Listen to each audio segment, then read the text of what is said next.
ప్రపంచంలోనే అతిపెద్ద పర్వతం ఎవరెస్ట్ పై మంచు తుపాను బీభత్సం సృష్టించింది. టిబెట్లో ఎవరెస్ట్ పర్వతం తూర్పు వాలు వైపు శుక్రవారం సాయంత్రం నుంచి దట్టంగా మంచు కురుస్తోంది.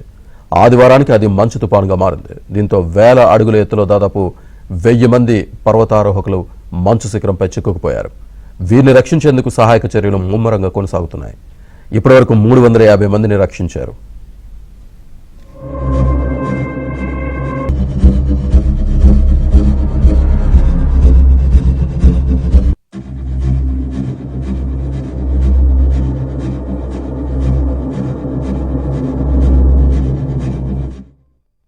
ఎవరెస్ట్ పైకి వెళ్లే మార్గాల్లో భారీగా మంచు చర్యలు పడి దారులు మూసుకుపోయాయి. దీంతో వాటిని తొలగించేందుకు వందలాది మంది స్థానికులు, రెస్క్యూ సిబ్బంది శ్రమిస్తున్నారు. సాధారణంగా ఈ వైపు నుంచే పర్వతారోహకులు, హైకర్లు ఎక్కువగా ఎవరెస్ట్ పైకి వెళ్లేందుకు ప్రయత్నిస్తారు.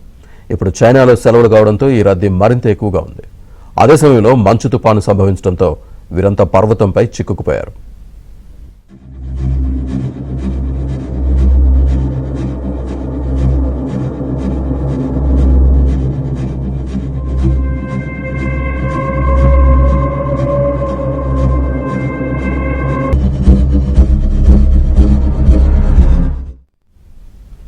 చలి తీవ్రత ఎక్కువగా ఉండడంతో హైకర్లు తీవ్ర ఇబ్బందులు పడుతున్నారు.